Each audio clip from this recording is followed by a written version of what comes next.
Hey guys, Sekapoko here, bringing another One Piece Treasure Cruise video. For this, we'll be going over Limit Break, Worth It or Not Worth It, Episode 3.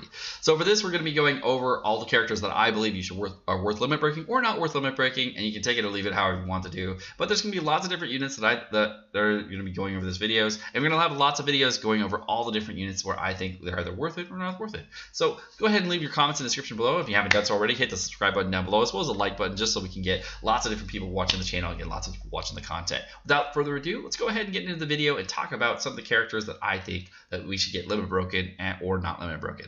So last time we left off on Shirahoshi, which is by far the best limit break character in the game. She's so good. So we're going to go into Whitebeard, and we're going to start at 6+ Whitebeard. Alright, next on our list, we have, of course, got Whitebeard. Let's go ahead and talk about him. Okay, so Whitebeard is kind of interesting. He gets 2 sailor abilities. One is completely removes paralysis, which is pretty cool. And his second sailor ability, or his first sailor ability, I should say, is going to be, what was it again? I can't remember. It's like, it was 60 attack to all, I think it's like 60 stats to all units. I don't know if it's just 60 attack, but I think it's 60 stats to all units. But I know it's attack in there. It might be HP too, but that's pretty nice either way. His character actually, which is really cool, he gets like he gets 215 attack. Whitebeard, if you do not know, maxes out at 1758 when he's quad max, which means this guy is going to go over 1973 attack. That's pretty high. That's pretty high. And he already has 4,300 HP. He gets another 500 HP, so he's going to be going up to 4,806 HP. That's really high. That's really, really high. So as far as the stat boost that this character gets, he gets a massive stat boost. He's going to get the limit break ability for critical strike, which is pretty cool. I think he also gets the healing one. I'm not sure. Let me see. I think he gets critical strike. He gets damage reduction. I'm not sure what the scaling is on the damage reduction. I have to look it up later. And his last ability is, I don't remember this. I think that's Enrage. I think it's Enrage. I'm pretty sure it's Enrage. That makes sense. Like, if you take damage, you deal more damage on the Whitebeard. Totally makes sense. So yeah, so definitely an interesting character. I was really hoping they would give him some cooldown, but unfortunately he does not get any. But it says 17 turns, so I guess it's fine. I was really hoping for cooldown, but I guess that's too much to hope for. So next character we're going to go into Colosseum Gladius. Now I saw somebody talking about this recently, and they were talking about the new stuff for Colosseum Gladius, if it worth it or not. He gets an extra socket, which is really nice. Reduces cooldown by 2, which is also really nice. One of the biggest flaws with Gladius is cooldown's like 18 turns at max level. So it goes down to 16 turns, which is really nice. And he's going to reduce silence in this unit by 2 turns. He's also going to gain barrier penetration and boost base attack on Enrage. So I'd say, yeah, overall this is worth it. Probably a backburner though. I don't really see, the thing with shooter teams is that most of them are rainbow, and color affinity on shooter teams is really cool, but like can also subtract from your damage, not just add to it. So definitely a really cool unit. Definitely easy to get max limit break on. Really cool that it goes to barriers. I don't know when you're gonna use that though. The only thing I think that's really, really useful in this is the sailor ability reduces silence and the special cooldown go by 2. And the extra socket. Those are the things I really like about it. The extra stats you get on the character are medium levels of attack. I think you only get like an extra 70 attack, which puts this guy just under 1,500, which is still very, very high. But to be honest, this is kind of a back burner. It's definitely worth doing, but it's not worth doing right now. I think you should wait. So it's a yes for me, but do it later. Next is going to be the Zoro. Yeah, I don't get that, man. Like this Zoro, I don't understand why this guy has a limit break path. Apparently it's not in the database yet, so let's go check it out. Let's see. Alright, so he gets 2 sailor abilities, which is really interesting. He doesn't have a sailor ability originally, but his first sailor ability... So his sailor ability is kind of interesting. The first sailor ability is going to be rewinding special by 1. So if you get rewound, you can rewind it forward by 1, which is kind of cool. And the second sailor ability is going to be 40 attack to dex, which is cool too, but...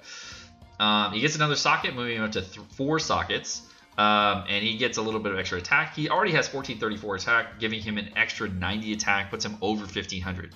For free to play, that's really freaking good. And he's like semi-farmable because you can pull a crap load of Zoros. Plus, you can kind of farm him in the limit break event, and you get like a lot of base Zoros. So, I mean, I guess, yeah, sure. I guess let's use it.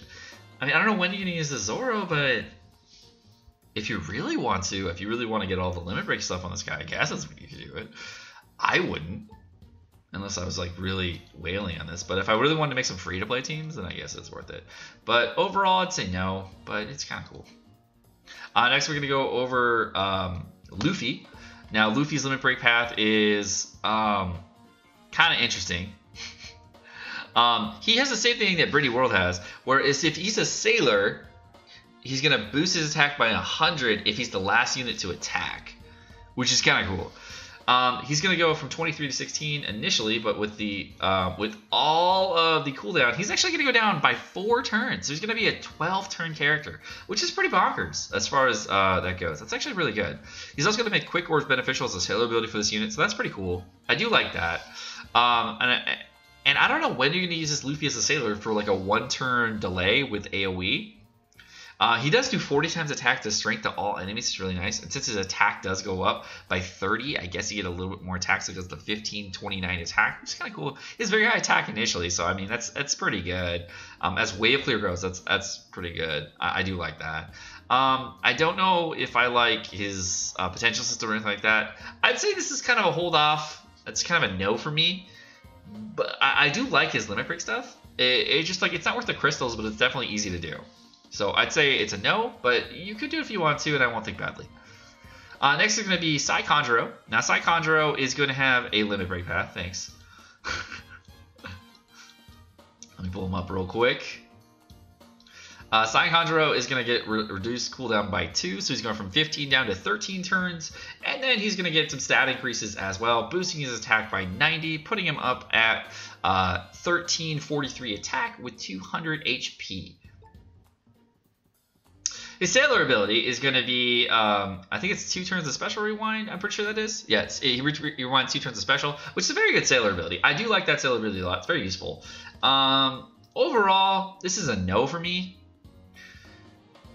I don't like Free Spirit, and you don't need this for striker teams. He's going to recover 1 turn of slot bind here, and then his other sailor ability is reduce damage from int, I believe. Yeah, not really worth it. Unless you really want to see rainbow borders, this is not worth it. I don't like it. If it could be useful, but it's kind of whatever. Next is going to be tsuru. I can't believe somebody went the time to do tsuru, but not kanjuro. That's funny. Looking at you, person that does the database that I know your name of. Alright, so tsuru is going to reduce paralyze by 1 turn initially. She's going to get the pinching melee, which is kind of cool. Reduce the base special cooldown by 1, and so she's going to get 1 turn of cooldown reduction. She's also going to get blindness reduction as a sailor ability, and it's actually going to boost her captain ability a little bit. So her initial captain ability was heals for 1.5 times recovery every time you hit a good, and heals for 0.1 times at the end of each turn every time you hit a perfect. So her new captain ability is actually going to do damage, but like this much. So and then she's also gonna get another 2 turns of cooldown reduction here, which is kind of cool, and an extra socket. She is a 1.5 rainbow booster, and she goes down to, what is that, 14 turns? Wait for Rayleigh if he comes out, man. This is not good. Pass, boo. This is not worth it. Definitely not worth it. All right, so the next is gonna be akainu. Now, akainu, if you really want to see some massive hits, yes, let me break your akainu. I love his sailor ability. His sailor ability is like one of the best sailor abilities in the game. This sailor ability is the same one that's on Boa Marigold, where it's going to boost attack against quick characters by 2 times, making it so that you actually don't do negative damage to quick. Very, very good sailor ability, but you have to use akainu as a sub, and you're probably never going to do that. You're probably never going to use akainu as a sub. I don't even know when that would happen. Which is kind of a bummer. You're going to get an additional socket, which is the big yay for the akainu. And he's also going to reduce the special by 1 turn. You get the enrage. You're going to get the critical chance and everything. Overall, I guess is a yes, you should limit break this character. But unfortunately, because of how you have to get the limit break and everything, and how many crystals it's going to take, it is going to be a hold off unless you really need the stat increases or you really want to see some massive crits and see some big hits. I'd say hold off, but it's definitely worth it in the future. Over time, it's kind of a not a back burner, but like just before that. So if you really want to boost your teams even further, just see some OP akainu teams, that's cool too. But if you have Lucy, do Lucy before akainu. All right, next unit is going to be Doc Q. Now, Psydoc Q is becoming more and more useful as of late. We've definitely seen some more use of him in the new adventure mode. We definitely saw some great use of him here. He already maxes at 4 turns, which is really good, so you don't need any cooldown reduction on this guy. But he does get that last socket, so he goes up to that 5 socket hotness that you get. And he starts with this sailor ability that Shirahoshi has, which is so cool. I haven't checked to see if they stack yet, and I really want to. So I probably will do that at some point where I'm going to use a double NL team with Doc Q sub and just get like some boost heals and try to get like plus 300 healing from that. That would be so fire. I definitely want to do that. The only thing I don't like about him is he can reduce his cruise HP by 10%, which is kind of like, why does he do that? But he's also going to change block TND and recovery to orbs on Slasher and Striker into matching orbs, which is really cool. Definitely a useful thing to have, especially if you get like all block orbs. I can probably use that in NL team and find some use for it, so that's very, very cool. He gets the Shirahoshi's limit break ability like as a base ability, which is really, really cool. And his sailor ability, I believe, is 50 to stats to all. I think it's the Slasher and Striker, or maybe just 50 attack. Let me just double check that real quick. Yeah, I think it's just attack. Oh, it's actually 2. Yeah, I'm pretty sure it's Slasher and Striker attack power. I'll have to double check that later, but I'm pretty sure that's it. As far as stats goes, for stat increases, which is really cool, he does get a sizable recovery increase going up to 80 recovery, making him pretty cool for NL teams, so that his max recovery is going to be at 600 and what is that? I can't do math. 671 with 100 recovery candies. I don't know why you would ever get I don't know why you would ever get recovery on Doc Q, but if you really just want to put recovery candies on someone because he does have that sailor ability, I mean, why not? You're not going to give attack candies to this character. You could do it, sure. He has an extra 110 attack, putting him at 1400 attack, and he's going to be at 1573 attack. Overall, this is it's kind of an interesting character. Definitely seeing more play. And I would have to say the limit break is really not worth it, but I'm going to do it because I'm dumb. I'm totally going to do it because I so want to play with this character. I want to see those crazy recovery heals on the NL Shirahoshi teams because I like max mining. Overall, not worth it, but I'm going to do it because I'm stupid. Alright, the next character is going to be Van Augur. Now, Van Augur initially, of course, has that 5-turn blindness hotness, which is really great. And his sailor, he's going to have 2 turns of special cooldown off his limit break, which is really nice. And he's going to boost the base attack by shooters in his sailor ability now by 60, which is really good. He's also going to get a decent amount of attack on his sailor ability, which is really, really cool. I do like that. And he, of course, gets that last socket hotness, which is the best. Now, he's going to get an extra 70 recovery, 90 attack. The 90 attack is going to push him over the 1400 marker, putting him at 1461 attack, which is very, very good. And getting him over 2000 HP is putting him at 2100 HP. And all that is really, really nice. I do like that a lot. I like his sailor ability that he's getting. I like this overall. I'd say yes, this is a unit to limit break. This is a good limit break. Obviously, Marguerite is better as far as the unit goes, but if you are going to be using this Van Augur and you do want to use him sometimes, this is definitely a good limit break. I'd say this is solid.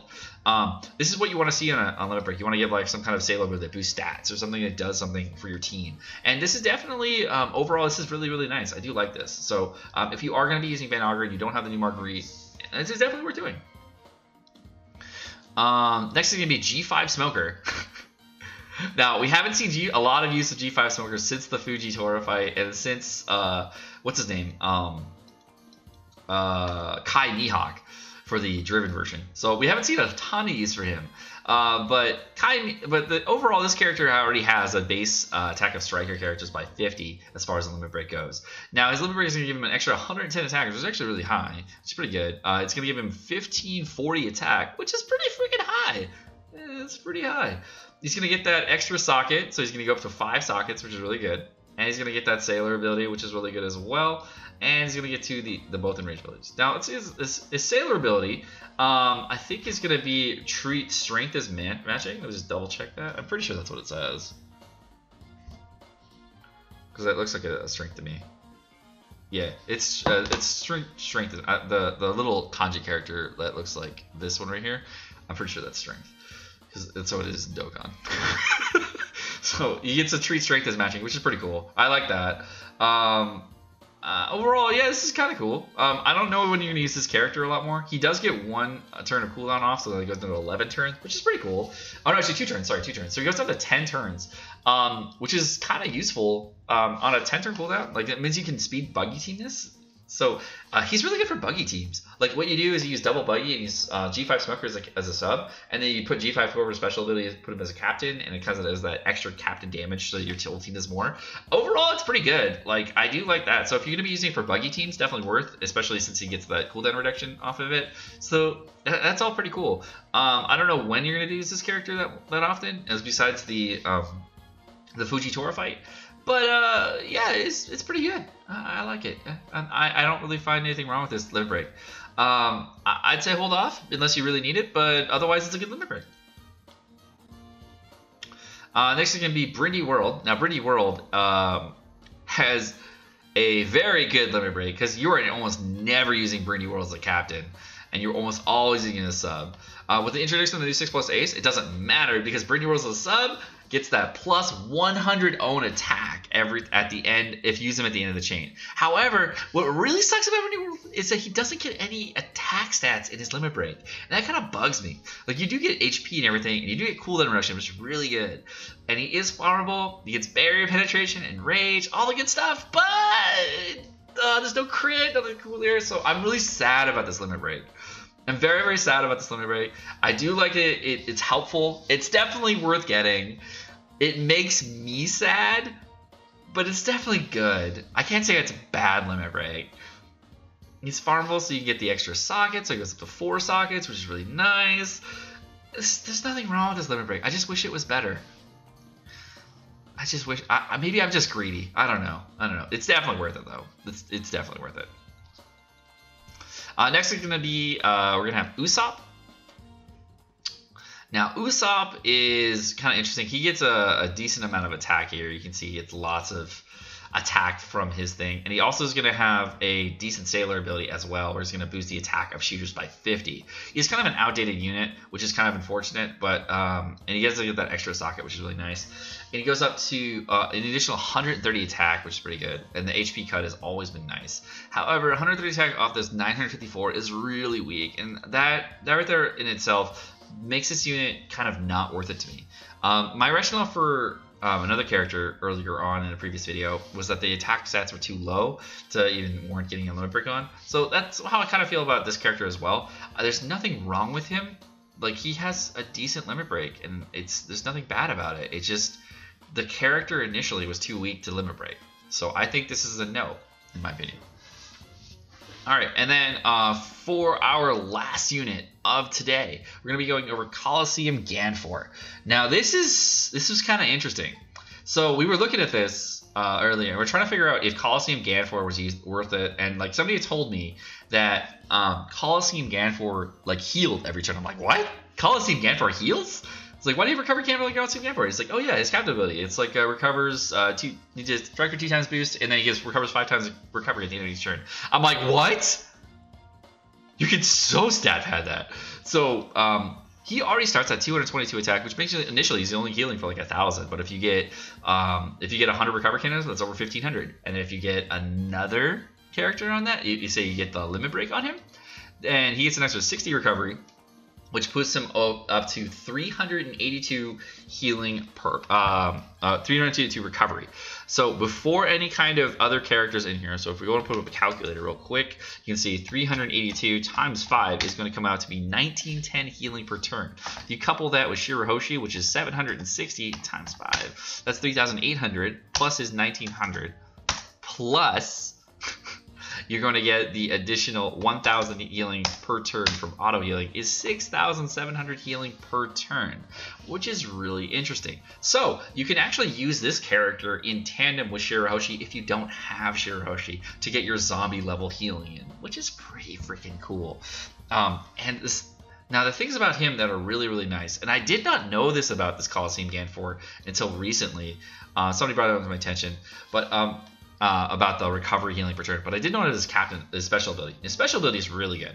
So his special ability, most people don't discount this. He actually is going to reduce the entire crew's HP by 60% and deal 8 times the attack subtracted in typeless damage to all enemies. So if you're reducing your HP by, say, 10,000 HP, this will do 80,000 damage AoE to the entire room, and then boost attack of strikers by 1.75. Seeing how you're healing at the end of the return as well, on top of that for 6,300 or 6,900 I saw, then that is actually really, really strong. So you're getting tons of healing out of this team. You don't have to worry about as much. And in his limit break path, he actually gets to get an extra 90 attack, which does help out a little bit. He has a really low attack initially. He's at 1222, bringing him up to about 1312 attack, which is pretty good.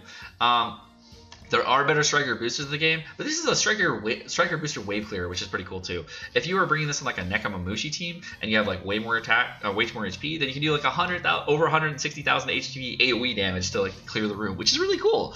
And then you can use like a Donsai special to get like your orb boost in there to use that'll reduce the HP to the value that it needs to be at, which is I like a lot. I do like this character a lot. He couples really well with Donsai, has lots of like really cool mechanics on top of that. You can use him with like a Nekamamushi sub and like these Kuzan captain, and then like do some weird teams. There's like tons of like viability for this character that is just definitely left for granted. So I definitely like this character, and as a unit, he's very good. I don't see a lot of people limit breaking him, but I definitely think he's worth it. His sailor ability is going to give you 25 attack to striker characters, I believe, which is okay. It's not great, but he is farmable, which is really nice. And his limit break paths are going to be 1% for defense reduction, and of course he's going to give you he's also have crit, which I really like that they gave this character not crit. He's going to give what's it called?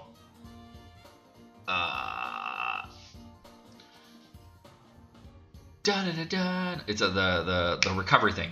He does that recovery limit break path, which is kind of cool. I like that a lot. Like you get an extra healing even further past that. Like every time you hit a perfect, you get more healing. I really like this. I really like this. I don't see a lot of people doing this, but this is definitely worth it. I'd say it's if you really want to try to build more zombie teams and more like massive healing teams, but you can't pull Shirahoshi, this is definitely a good side bay. I mean, there's nothing wrong with this unit. You get full orbs from Shirahoshi already, right? So if you're gonna like take a preemptive or like use this character and then plus another orb booster or something like that, you can get below 30% pretty quickly if you need to. I mean, there's definitely ways of getting below 30% with this character without any issue. So yeah, I'd say this is worth it. Definitely a good character. Well, that's going to conclude the video. I'm Sekapoko, guys. Thank you so much for watching. I hope you enjoyed the video. If you do enjoy the video, please hit the like and subscribe button down below. And, of course, have a great rest of your day. Peace.